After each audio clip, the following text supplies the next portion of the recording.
मेरे प्यारे बच्चों, शुभ मध्याह्न। महर्षि दयानंद वैदिक इंटर कॉलेज परसपुर में कक्षा 11 में प्रवेश लेने वाले बच्चों का हार्दिक अभिनंदन।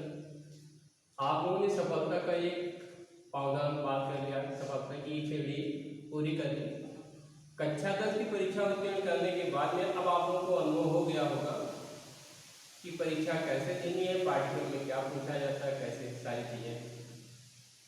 देखिए, जहाँ तक पाठ्यक्रम के बारे में आप लोगों को तो सारी चीज़ें जानकारी में हो ही गई होंगी। कक्षा 11 की हिंदी के सिलेबस में आप लोगों को क्या क्या पढ़ना है, अगर आप लोगों ने पुस्तकें ली होगी तो 70% जो 30% आपकी कोविड-19 को लेकर के 30% की कटौती की गई है, 70% में आप लोगों को क्या क्या पढ़ना है, अगर आप लोग चाहें तो आप लोगों को हम इंडिकेट कर दें, आप लोगों को बता दें कि 70% के पाठ्यक्रम में आप लोगों को क्या क्या पढ़ना है। चाहे तो आप लोग नोट कर लें, और वैसे आप लोग अगर करवाना चाहेंगे तो अपलोड करेंगे तो वो निकल जाएगा, ठीक है ना। कंप्यूटर से अपलोड करके आप सिलेबस लिखवा लीजिएगा, इस पर समय हम लोग बर्बाद करें। देखें, सबसे पहले आप लोग ये जानें कि पहले इंटरमीडिएट के पाठ्यक्रम में 2 प्रश्न पत्र होते थे, फर्स्ट और सेकंड। फर्स्ट पेपर में हिंदी, गद्य, गरिमा और काव्यांजलि से रिलेटेड क्वेश्चन पूछे जाते थे, उससे संबद्ध प्रश्न आते थे, जिसमें जीवन परिचय और व्याख्या, अतिलघुत्तरीय प्रश्न, बहुविकल्पीय प्रश्न, एकांकी, और उसके बाद में एक खंड काव्य से नहीं नाटक से। खंडकाव्य में आपका सेकंड पेपर का प्रश्न पत्र आता था, ठीक।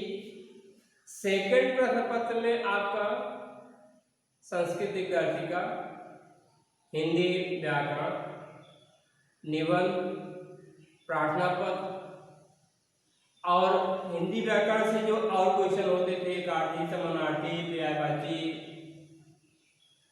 इस तरीके से आप लोगों के प्रश्न पत्र होते थे। अब देखिए, सबसे पहले हम आप लोगों को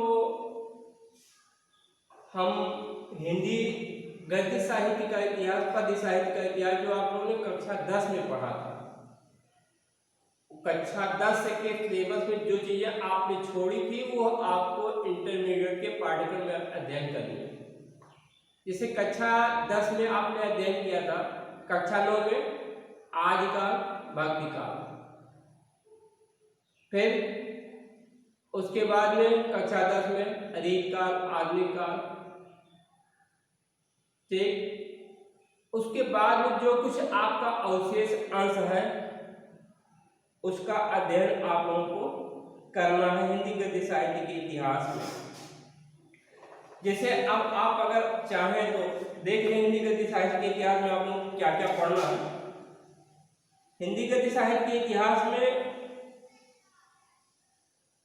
विभिन्न कालों का मतलब आप समझते हैं, आदिकाल, भक्तिकाल, रीतकाल, आधुनिक काल, उसके बाद में फिर भारतीय युग, द्विवेदी युग, शुक्ल युग, शुक्लोत्तर युग, ठीक। तो इस पे आधारित प्रश्न आप लोगों को, इसके मतलब इनको चारों का अध्ययन आप लोगों को विशेष रूप से करना है। जो चीजें आपने छोड़ी है उनको यहाँ पे पढ़ना है, ठीक है। अब आप हम सबसे पहले प्रश्न पत्र के हिसाब से हम आप लोगों को ले चल रहे हैं। आप देखिए, हिंदी के अब जहाँ पर एक प्रश्न पत्र कर दिया गया है वहां पर 2 पार्ट कर दिए गए। एक प्रश्न होने के नाते 2 खंड कर दिए गए, खंड का और खंड का। खंड का में आप लोगों को हिंदी गद्य और पद्य जो आप फर्स्ट पेपर में उधर पढ़ते थे वो आपका खंड का में, और जो सेकेंड प्रश्न पत्र में पढ़ते थे उसको खंड खा में रखा गया। कि जो आपका खंड खा का प्रश्न था, संस्कृत वाले प्रश्न को छोड़ करके हम हिंदी वाले प्रश्न को ले चल रहे हैं। उसमें हिंदी वाले प्रश्न में आखिरी प्रश्न 14 क्रमांक पे 14 प्रश्न पत्र होता है निबंध लिखने के लिए। बच्चों हम आपको टेक्स्ट बुक पे या हिंदी ग्रामर पे बाद में चर्चा करेंगे, क्योंकि थोड़ा वैसे हम जनरल चीज़ें बताते चलें कि जो बच्चे अभी एनरोल होना चाहते हैं, किन्हीं परिस्थितियों में एनरोल नहीं हो पाए हैं, वो भी अपना नामांकन करा के फिर हम आपको विस्तृत रूप से पढ़ाना शुरू करेंगे। तो इसमें सबसे पहले निबंध के बारे में हम आप लोगों से चर्चा करेंगे। कक्षा 11 में प्रायः आप लोगों ने कक्षा 10 में निबंध लिखा होगा। आप लोगों की रेगुलर कक्षाएं चली थी, आप लोगों को आपके गुरुजनों ने निबंध लेखन कैसे किया जाए, बढ़िया व्यवस्थित निबंध लेखन के लिए आप लोगों को बताया होगा, ठीक है ना। और अगर नहीं बताया तो प्रयास हम भी करेंगे कि हम आपको समझाते चलें कि आगे चल करके आपको जैसे जैसे आगे बढ़ेंगे, निबंध एक ऐसी विषय वस्तु होती है कि हायर एग्जाम में जितने कॉम्पिटिटिव एग्जाम होते हैं उसमें निबंध के बारे में पूछा जाता है या निबंध लिखने को दिया जाता है। तो आप निबंध की विषय वस्तु को भली प्रकार से समझ लें कि एक अच्छा निबंध लिखने के लिए हमें क्या करना है। देखिए, निबंध लिखने के समय आप सबसे पहले जो आप शीर्षक का चुनाव कर रहे हैं, जिस निबंध को आप लिखने के लिए अपने मन में सोच रहे हैं, सबसे पहले निबंध की विषय वस्तु को आप एक बार चिंतन करें कि इसमें हम बढ़िया से बढ़िया मैटर कौन सा लिख सकते हैं। हाँ, एक चीज आप ध्यान में और रखें कि निबंध में प्रायः बच्चों की प्रतिभा को लेकर के कोई बच्चा विज्ञान से रुचि रखता है, कोई बच्चा साहित्य से रुचि रखता है, कोई बच्चा समाज से रुचि रखता है। तो प्रायः निबंध में जो प्रश्न पत्र पूछे जाते हैं या निबंध के जो प्रश्न बनते हैं वो हर विषय वस्तु से होते हैं। सामाजिक निबंध भी होते हैं, खेल से संबंध भी निबंध होते हैं, आपके विज्ञान से संबंध निबंध होते हैं। तो बच्चे अपनी रुचि के हिसाब से निबंध का चुनाव करते हैं और निबंध लिखने के लिए वो अपनी पूरी मनोदशा से निबंध के बारे में मतलब मन में बिठा करके, हाँ, साहित्य से जो रखते हैं साहित्य के बारे में लिखते हैं। तो आप सबसे पहले जब किसी शीर्षक का चुनाव करें निबंध लिखने के लिए, तो एक चीज हम आपको बताते चले कि उस निबंध की आप रूपरेखा अपने दिमाग में बिठाइए, उस पर चिंतन करिए एक मुश्किल से 5 मिनट कि इसमें हम इसको इस तरीके से लिखेंगे, इस तरीके से लिखेंगे। ध्यान रहे कि निबंध हमको प्रभावकारी भी लिखना है। आप लोगों ने कक्षा 9 में एक पाठ पढ़ा होगा, दूर के ढोल सुहावने होते हैं, पद्मलाल कुंदनलाल बख्शी, क्या लिखूं, ठीक है ना। तो क्या लिखूं निबंध में, अमिता और नमिता 2 बहनें हैं। तो वो लेखक के पास में जब पहुंचती हैं तो एक ने कहा कि हमें समाज सुधार पे निबंध लिखने के लिए बता दो, एक ने कहा कि हमें दूर के ढोल सुहावने होते हैं इस पर निबंध लिखने के लिए बता दो। अब उस स्थिति में लेखक के सामने आया कि दोनों पे अगर निबंध लिखेंगे तो निबंध लिखने में समस्या होगी। उसको अमीर खुसरो की एक कहानी आ गई, उनके जीवन में घटी थी कि एक बार अमीर खुसरो कहीं जा रहे थे तो उनको प्यास लगी। एक कुएं पे कुछ औरतें पानी भर रही थी, तो अमीर खुसरो पहुंचे और उन औरतों से कहा हमको पानी पिला दो।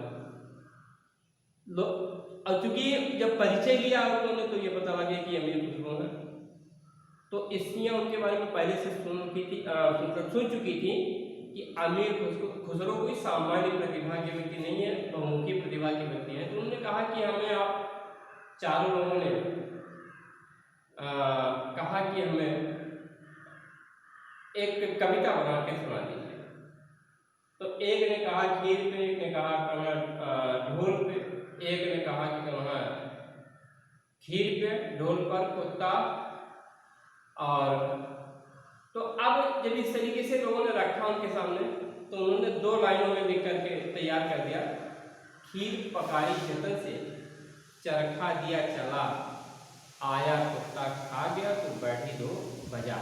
ठीक, तो अब उनको इस बात की, लेखक पद्मनाभ पुन्नालाल बख्शी को इस बात की याद आई कि जब नमिता और अमिता दोनों बहनों ने जिद किया तो उन्होंने कहा कि एक तीसरा टॉपिक दे दिया, तीसरा शीर्षक बना लिया, क्या लिखूं। ठीक, अब क्या लिखूं निबंध के अंतर्गत उन्होंने दोनों की विषय वस्तुओं को सम्मिलित कर दिया।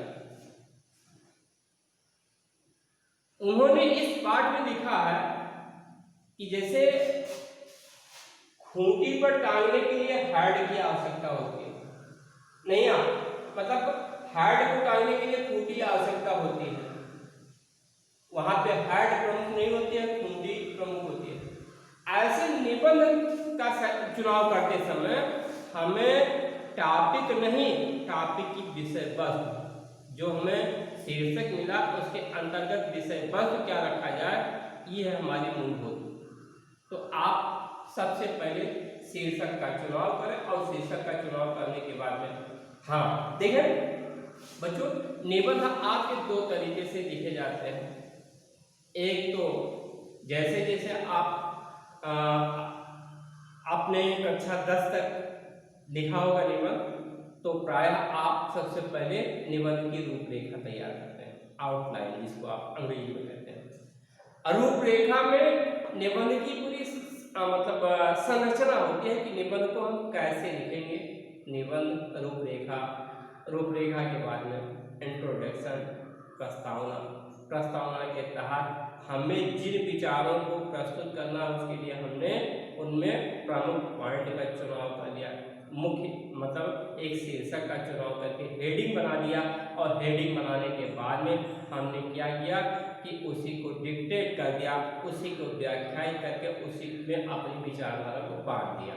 ठीक, अब प्रायः आप जैसे जैसे आगे बढ़ते जाएंगे कॉम्पिटिटिव एग्जाम में, तो वहाँ पे बच्चे क्या करते हैं कि एग्जाम निबंध लिखते समय ये नहीं देखते हैं कि निबंध में हमें हेडिंग देना, बल्कि वो पैराग्राफ छोड़ करके करीब पता लगता है कि वो 1700-1800 शब्दों का निबंध है, तो उनको 3 घंटे में मतलब उसको पूरा करना है, तो इस हिसाब से लिखते हैं। तो आगे चल करके ये कोई नियम नहीं लागू होता है कि आप हेडिंग के साथ, लेकिन जब तक आप लोअर में है, जब तक आप छोटी कक्षाओं में, तब तक आपको निबंध का एक व्यवस्थित क्रम में निबंध देना होता है। अब देखें कि जैसे आप मान लीजिए आपने लिखा, हम आपको एक निबंध का उदाहरण देते हैं कि जैसे आपने लिया, आपके सामने एक साहित्यिक निबंध दिया गया कि आप एक मेरा प्रिय कवि या कोई मेरी प्रिय पुस्तक, या आप विज्ञान का दूरगामी परिणाम, विनाश, विज्ञान की प्रगति, ठीक है ना। तो जब इस तरीके के टॉपिक पूछे जाते हैं तो आप ये मान लीजिए कि जब विज्ञान की प्रगति और विनाश दोनों के बारे में, तो जहाँ से विज्ञान के बारे में विज्ञान का युग प्रारंभ हुआ है और जहाँ तक हम आज वर्तमान में हैं, उन सारी घटनाओं का क्रमिक चित्रण करना होगा। अगर आप चाहें कि हम लिखी पढ़ी और घिसी पिटी बातें जो प्रायः पढ़ते चले आ रहे हैं कि विज्ञान का दैनिक जीवन में उपयोग, तो विज्ञान में दैनिक जीवन का उपयोग क्या है कि हम पंखे में मतलब विज्ञान को देख रहे हैं, हम घरेलू ब्रश में देख रहे हैं, विज्ञान की चमत्कार में ऐसी ऐसी खोजों का हुआ जो मतलब बिजली के उपकरण रहा है, इससे चलते हैं। तो ये सब चीजें सामान्य हो गई। आप देखें, अगर ये विज्ञान की प्रगति में आप देखें कि छोटे छोटे प्रमाण जो तात्कालिक आविष्कार हुए हैं उनके बारे में थोड़ा हम चर्चा दे करके करें, तो जो चीजें भाई जिसको पढ़ने में हमें जितने जिज्ञासा का भाव लगाना पड़ेगा, ठीक है ना, वो उतने प्रभावकारी होगा। अगर वही चीजें हम किसी पीढ़ी शब्दावली में लिख गए जैसे हम कक्षा 6, 7, 8 से पढ़ते चले आ रहे हैं, तो निबंध हमारा प्रभावकारी नहीं होगा, ठीक है ना। तो ऐसी स्थिति में निबंध लिखने समय इन विषय वस्तुओं का आपको विशेष ध्यान देना है, ठीक है ना। आप देखें, आप किसी भी टॉपिक पे, किसी भी शीर्षक पे आप निबंध लिखिएगा और निबंध लिखने के बाद में आप अपने गुरुजनों का सहारा लेकर के आप दिखाइए और दिखाने के बाद में आपको निबंध लिखने के लिए बढ़िया आपको बता दिया जाएगा, ठीक है ना। निबंध जैसे आप एक टॉपिक लें कि आपको दे दिया गया कि मेरा प्रिय कवि, मेरा प्रिय कवि, तो मेरा प्रिय कवि में आप देखें ये कोई आवश्यक नहीं है कि मतलब सारे बच्चों को एक ही कवि रुचिकर लगते हो, एक ही कवि अच्छे लगते हो, ठीक है ना भाई। आप कोई ले लीजिए, किसी को कबीर अच्छे लगते हैं, किसी को तुलसी लगते हैं, किसी को सुर अच्छे लगते हैं और किसी को कमल बिहारी अच्छे लगते हैं। सबकी अपनी अपनी रुचि है, सबकी अपनी पाठ विषय वस्तु के प्रति रोचकता का भाव है कि कौन कवि किस भाव में किसको रुचिकर लग रहा है, ठीक है ना। तो अब जैसे मान लीजिए कि हम मेरा प्रिय कवि में गोस्वामी तुलसीदास जी को दिया है भाई, हमारे गोस्वामी तुलसीदास जी भी हुए। तो सबसे पहले गोस्वामी तुलसीदास जी को लिखने के पहले आप उसके अंतर्गत पहली हेडिंग आपकी बनेगी रूपरेखा, रूपरेखा में फिर प्रस्तावना,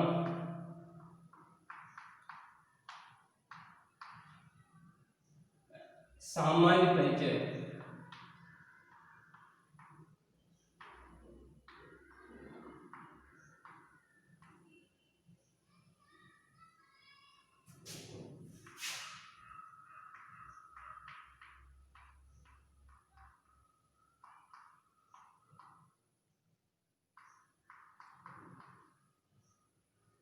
या आप ऐसा करें कि गोस्वामी तुलसीदास जी का सामान्य परिचय,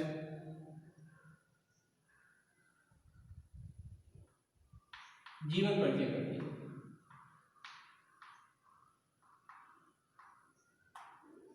फिर जीवन परिचय में आपका हो जाएगा दूसरी हेडिंग आप क्या बनाएंगे, लोकप्रियता का कारण,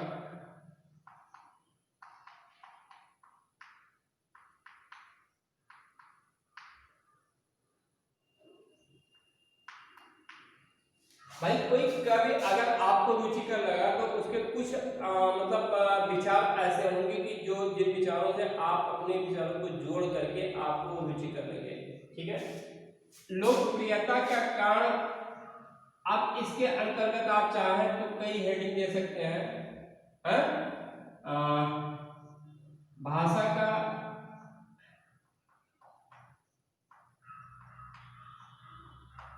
या साधारण भाषा का प्रयोग,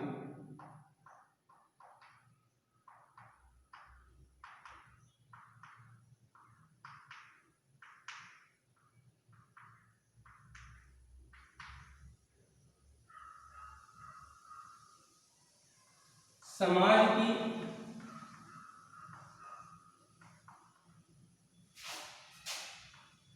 समस्याओं,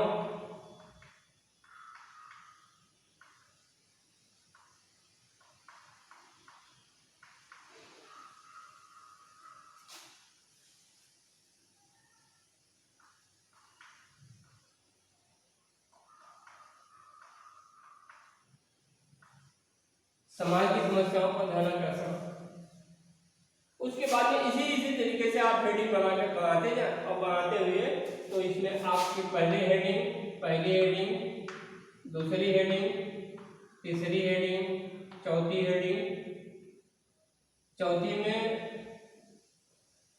तीसरी में, हाँ चौथी हेडिंग और चौथी हेडिंग के बाद में का, खा और 2-3 हेडिंग और देंगे, फिर उपसंहार कर दिए, ठीक है। बहुत हेडिंग आपको विस्तृत करने की आवश्यकता नहीं, हमें जितने में अपनी समस्या, भाई एक चीज आप जानते होंगे कि अगर किसी के सामने आप ज्यादा बात करते हैं तो वो आदमी समझ लेता है कि इसके मतलब उतनी प्रभाविता व्यक्ति के व्यक्तित्व की दूसरे पर नहीं पड़ पाती है, ठीक है ना।